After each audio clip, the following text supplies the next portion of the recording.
ఓదిలా 2 చిత్రంపై అంచనాలు పెరుగుతున్నాయి. దేశవ్యాప్తంగా పేరున్న మహాకుంభమేళా ప్రయాగ్రాజ్ లో ఈ సినిమా టీజర్ విడుదలైంది. తమన్నా భాటియా ప్రధాన పాత్రలో నటించిన ఈ అద్భుతమైన సూపర్ న్యాచురల్ థ్రిల్లర్ ప్రేక్షకులను అబ్బురపరచడానికి సిద్ధంగా ఉంది. టీజర్ లో ఒక మహాయుద్ధం జరగబోతుందని చూపించారు. విలన్ వశిష్ఠ ఎన్ సింహ గత సినిమాల్లో చనిపోయి పాతిపెట్టిన తర్వాత తిరిగి ఒక భయంకరమైన శక్తిగా పుట్టుకొస్తాడు. అతడికి ఎదురుగా నాగసాధువు అవతారం ధరించిన తమన్నా ఈ చీకటి శక్తులను ఎదుర్కొంటుంది. తమన్నా భాటియా ఈ సినిమాలో నాగసాధువుగా నటించింది. ఆమె పాత్ర ఎంతో శక్తివంతంగా దైవశక్తిని స్వీకరించి చీకటి శక్తులతో పోరాడేలా ఉంది. ఆమె లుక్ నటన చాలా పవర్ఫుల్ గా ఉండబోతుందని టీజర్ లోనే అర్థమవుతోంది. హెబ్బా పటేల్ కూడా టీజర్ లో కనిపించింది. దర్శకుడు అశోక్ తేజ ఇప్పటికే ఓదిలా 1 తో మంచి పేరు తెచ్చుకున్నారు. ఈ సీక్వెల్ లో కూడా తన భారీ విజన్ చూపించాడు. సంపత్ నంది సారథ్యంలో సినిమా గ్రాండ్ గా తెరకెక్కింది. సౌందరరాజన్ కెమెరా పనితనం సినిమాకు ప్రత్యేక ఆకర్షణగా మారింది. అజనీష్ లోకనాథ్ సంగీతం టీజర్ కు మరింత ఉత్కంఠ కలిగించింది. ఈ సినిమాను Madhu creations and Sampath Nandi team works బ్యానర్లపై నిర్మిస్తున్నారు. విఎఫ్ఎక్స్ అండ్ ప్రొడక్షన్ డిజైన్ అద్భుతంగా ఉండేలా చేశారని టీజర్ చూస్తేనే అర్థమవుతోంది.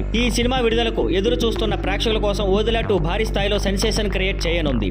ఇటీవల గంభీరమైన పాత్రలు పోషించిన సందీప్ కిషన్ ఇప్పుడు పూర్తి వినోదాత్మక పాత్రలో ప్రేక్షకులను అలరించేందుకు సిద్ధమయ్యాడు. త్రినాథరావు నక్కిన దర్శకత్వంలో తెరకెక్కిన మజాకా సినిమా ఫిబ్రవరి 26 విడుదలకు సిద్ధమైంది. తాజాగా మేకర్స్ ఈ సినిమా ట్రైలర్ ను విడుదల చేశారు. ఈ కథలో 4 ప్రధాన పాత్రలు ఉంటాయి. తండ్రి, కొడుకు మరియు వారి ప్రేమ కథలు. సందీప్ కిషన్ మరియు రావు రమేష్ ఇద్దరు బాధ్యత లేని బ్యాచిలర్ లైఫ్ ఎంజాయ్ చేస్తుంటారు. సందీప్ కిషన్ ఉల్లాసభరితమైన రీతు వర్మ పట్ల ఆకర్షితుడవుతాడు. అలాగే రావు రమేష్ అంశుతో ఫ్లర్టింగ్ లో ఉంటాడు. కానీ అనుకోని సమస్య ఒక్కసారిగా వారి జీవితాన్ని తారుమారు చేస్తుంది. త్రినాథరావు నెక్కిన మజాగా ద్వారా మరోసారి పక్కా కమర్షియల్ ఎంటర్టైనర్ అందించనున్నాడు. బెజవాడ ప్రసన్న డైలాగులు వినోదానికి మరింత హైప్ తీసుకొచ్చాయి. సందీప్ కిషన్ తన ఎనర్జీతో కథకు చక్కని ఊపు తెచ్చాడు. రావు రమేష్ కామెడీ టైమింగ్ తో మెప్పించనున్నారు. రీతు వర్మ కూల్ లుక్ లో ఆకట్టుకుంటుంది. ఆమె మరియు సందీప్ మధ్య ఉన్న కెమిస్ట్రీ ఫన్ ను మరింత పెంచుతుంది. అంశు పాత్ర కూడా మంచి వినోదాన్ని తెస్తుంది. ట్రైలర్ ఫుల్ ఎనర్జీతో సాగింది. నిజార్ షఫీ సినిమాటోగ్రఫీ ఆకట్టుకుంటుంది. లియోన్ జేమ్స్ సంగీతం మూడును ఎత్తిపడేస్తుంది. ఏకే ఎంటర్టైన్మెంట్స్ హాస్య మూవీస్ జీ స్టూడియోస్ నిర్మించిన ఈ cinema top notch productions values తో మంచి విజువల్ ట్రీట్ అందించనుంది. హిలేరియస్ ట్రైలర్ చూసిన తర్వాత ఇప్పుడు థియేటర్లో మజాగా ఎంజాయ్ చేయడానికి అందరూ ఆసక్తిగా ఎదురు చూస్తున్నారు.